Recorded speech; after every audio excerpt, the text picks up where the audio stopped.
அனைவருக்கும் வணக்கம். நம்மளுடைய மாடர்ன் சர்வே இன் தமிழ் யூடியூப் சேனலில் டிஎன்பிஎஸ்சி மூலமாக வெளியாகக்கூடிய ஒவ்வொரு அறிவிப்புகளையும் நம்ம முறையாக அப்லோட் பண்ணிட்டே இருக்கோம். அந்த வகையில் இன்றைக்கி வெளியான ஒரு மிக முக்கியமான அறிவிப்பு என்ன அப்படின்னா, ஏஇ கவுன்சிலிங்கோட கடைசி நாளான இன்றைக்கி எவ்வளோ வேக்கண்ட் ஃபில்லப் ஆகிருக்கு, ஃபில்லப் ஆகிருக்கு, எவ்வளோ வேக்கண்ட் இருக்குது அப்படின்னு டிஎன்பிஎஸ்சி முறையாக விட்டுருக்காங்க. அதாவது ஒவ்வொரு கம்யூனிட்டி வைஸாகவும் எவ்வளோ வேக்கண்ட் இருக்குது அப்படின்னு விட்டுருக்காங்க. அது மட்டும் இல்லாமல் ஒவ்வொரு டிபார்ட்மெண்ட் வாரியாகவும் எவ்வளோ வேக்கண்ட் ஃபில்லப் ஆகிருக்குன்னு விட்டுருக்காங்க. இதில் மிக முக்கியமானது என்ன அப்படின்னா, ஏற்கனவே வெளியான அந்த ரேங்க் லிஸ்ட்டில் செலக்ட் ஆகி கவுன்சிலிங்கில் போய் போஸ்டிங் வாங்கினவங்களுக்கு இந்த கவுன்சிலிங்கில் அவங்களுக்கு சில ஒரு 2 பேர்த்துக்கு போஸ்டிங் இல்லாமல் அவங்க போஸ்டிங் இல்லை அவங்களுக்கு அப்படின்னு ஒரு நமக்கு 2 பேர் நம்மகிட்ட பேசினாங்க. சார் இது மாதிரி எங்களுக்கு லாஸ்ட் கவுன்சிலிங் நாங்கள் போஸ்டிங் செலக்ட் பண்ணோம், ஆனால் எந்த கவுன்சிலிங் எங்களுக்கு போஸ்டிங் இல்லாமல் போயிடுச்சு சார் அப்படின்னு ரொம்ப ஃபீல் பண்ணாங்க. அவங்க நாளைக்கு அவங்க நம்மக்கிட்ட எல்லா டீட்டெயிலையும் நம்மகிட்ட சொல்கிறேன்னு இருக்காங்க. ஸோ நம்ம அதுக்கு என்ன சொல்யூஷன் நம்ம சொல்லலாம். ஸோ இப்போதைக்கு இன்றைக்கி வெளியான அந்த கவுன்சிலிங் பார்த்தீங்க அப்படின்னா, நம்மளுடைய இந்த ஏஇ கவுன்சிலிங்கில் இன்றைக்கி பார்த்தீங்கன்னா மொத்த வேக்கண்ட்டு 703ல் 692 வேக்கன்சி ஃபில்லப் ஆகிடுச்சு. இந்த 11 மட்டும்தான் வேக்கன்சியாக இருக்குது. இந்த 11 வேக்கன்சி எங்கே இருக்குது அப்படின்னு பார்த்தீங்கன்னா, நம்மளுடைய நம்ம ஜென்ரல் டெஃப் அந்த பிடபிள்யூ கேட்டகரியில் 5 வேக்கண்ட்டில் 1 ஃபில்லப் ஆகி 4 வேக்கண்ட்டாக இருக்குது. அடுத்து எல்லாமே ஃபில்லப் ஆகிடுச்சு. அடுத்து பிசி உமன் டெஃப்பில் அந்த 1 வேக்கண்ட்டு அப்படியே ஃபில்லப் ஆகலை. அடுத்து எம்பிசி ஜென்ரல் டெஃப்பில் 2 வேக்கண்ட்டு அப்படியே இருக்குது. அடுத்து எம்பிசி உமன் டெஃப்பில் அந்த 1 வேக்கண்ட்டு அப்படியே இருக்குது. அடுத்து பார்த்தீங்க அப்படின்னா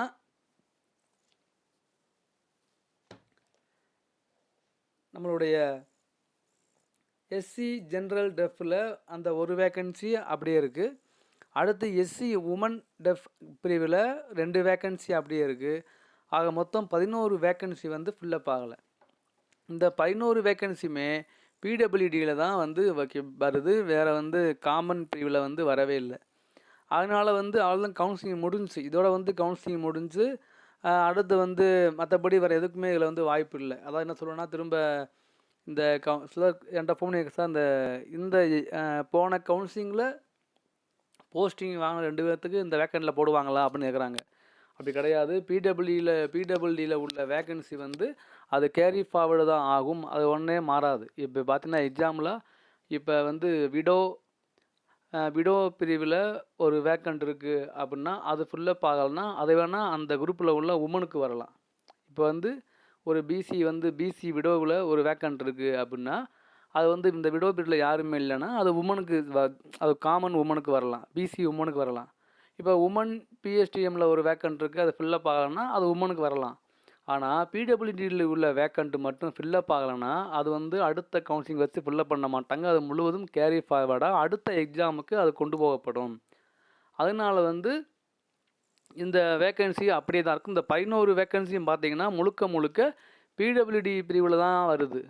ஸோ அதனால் இந்த வேக்கன்சி எல்லாம் கேரி ஃபார்வர்டாக அடுத்த ஏஇ எக்ஸாமுக்கு அது ஆட் ஆகும். ஓகேங்களா, இதுதான் ரியாலிட்டி.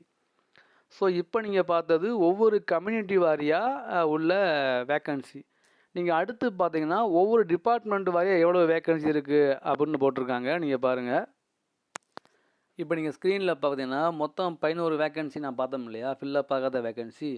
அந்த 11மே உங்களுக்கு தெரியும், டெஃப் பிரிவில் தான் இருக்குது. அதில் பார்த்தீங்கன்னா நம்மளுடைய ஏஇ சிவில் வாட்டர் போர்டில், அதாவது வாட்டர் ரிசோர்ஸ் டிபார்ட்மெண்ட்டில் பிடபிள்யூடியில் எந்த வேக்கண்ட்டுமே இல்லை, எல்லாமே ஃபில்லப் ஆகிடுச்சு. அதுவே AE civil water resource department டெவலப்மெண்ட்டில் பிடபிள்யூடியில் 4 போஸ்ட் இருக்குது. அதில் எஸ்சி உமன் டெஃபுக்கு ஒரு வேக்கண்ட்டும், பிசி உமன் டெஃபுக்கு ஒரு வேக்கண்ட்டும், ஜெனரல் டெஃபுக்கு ஒரு 2 வேக்கண்ட்டும், மொத்தம் 4 வேக்கண்ட் இருக்குது. அடுத்து பார்த்திங்கன்னா ஏஇ இந்த மாதிரி Tamil Nadu urban habitat development board டிபார்ட்மெண்ட்டில் எம்பிசி டிசியில் ஜென்ரல் டெஃபுக்கு ஒரு வேக்கண்ட் இருக்குது. அடுத்து ஏஇ சிவில் பிடபிள்யூடியில் 6 வேக்கண்ட் இருக்குது. எதில் பார்த்தீங்கன்னா ஏஇ சிவிலில்.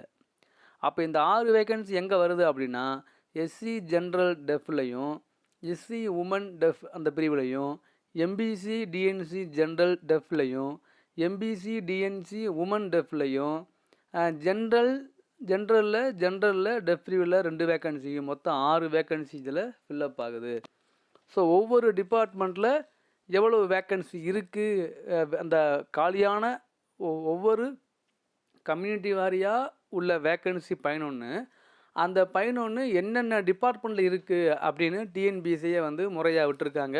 அந்த லிஸ்ட்டு தான் இது.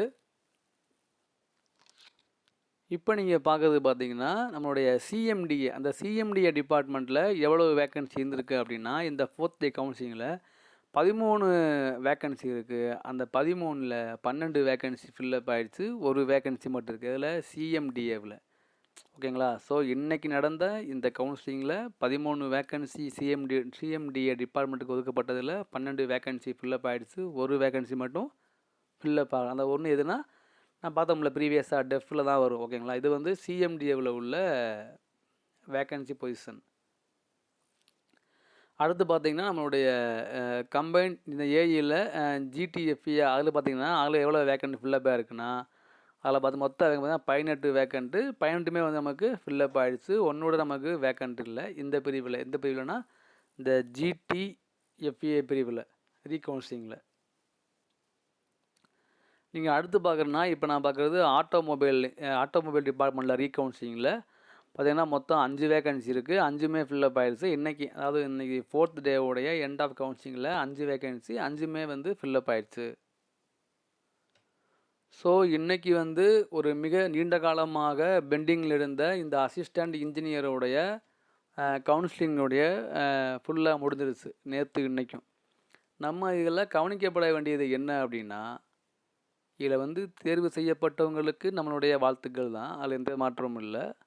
ஆனால் நம்ம இன்னும் கவனிக்க வேண்டியது என்ன அப்படின்னா, இந்த ஏற்கனவே விட்ட ரேங்க் லிஸ்ட்டில் போஸ்டிங் தேர்வு கவுன்சிலிங்கில் போய் போஸ்டிங் தேர்வு செஞ்சு எத்தனை பேருக்கு போஸ்டிங் இல்லாமல் இருக்குது, அது 2 பேர் நமக்கு இப்போ நம்ம 2 பேர் நம்மகிட்ட பேசியிருக்காங்க. அது 2 பேரை தவிர இன்னும் எத்தனை பேருக்கு இந்த மாதிரி இருக்குது. அதுவும் இன்னொன்று என்ன அப்படின்னா, இந்த புதுசாக இந்த கேஸ் பண்ணி உள்ளே ஃபைல் பண்ணவங்களில் எத்தனை பேர்த்துக்கு செலக்ட் ஆகிருக்காங்க, அதுவும் நம்ம தெரியணும், இந்த லிஸ்ட்டு டேட்டா. அடுத்து ஏற்கனவே போஸ்டிங் தேர்வு செஞ்சவங்க எதுக்காக இல்லாமல் போச்சு, இந்த ரேங்க் லிஸ்ட்டில் மாறலை அப்படின்னாங்க. அது என்ன காரணத்துக்காக மாறுச்சு அப்படின்னா, இந்த ஜென்ரலில் உள்ளவங்க கம்யூனிட்டியில் உள்ளவங்க இந்த மாதிரி போஸ்டிங் மாற்றி எடுக்கும்போது அது மாற வாய்ப்பு இருக்குது. ஸோ அதெல்லாம் நம்ம டீட்டெயிலாக நம்ம கலெக்ட் பண்ணிவிட்டு அவங்களுக்கு டிஎன்பிஎஸ்சி சொல்லக்கூடிய என்ன இது இருக்குது, என்ன சொல்லியிருக்காங்க, அவங்களுக்கு இந்த 2 பேர்த்துக்கு என்ன சொல்லியிருக்காங்க, என்ன சொல்ல போகிறாங்க அப்படின்னு நம்ம வெயிட் பண்ணி நம்ம ஒரு வீடியோ போடலாம் டீட்டெயிலாக. ஸோ இப்போதைக்கு இன்றைக்கி முடிஞ்ச இந்த கவுன்சிலிங்கோடைய நிலவரம் தான் நம்ம உங்களுக்கு இன்ஃபார்ம் பண்ணுறோம். நீங்கள் பாருங்கள். ஏதாவது ஒரு டவுட் இருந்தால் நீங்கள் நம்ம கமெண்ட்டில் கேளுங்கள், கண்டிப்பாக நான் ரிப்ளை பண்ணுறேன். தேங்க்யூ.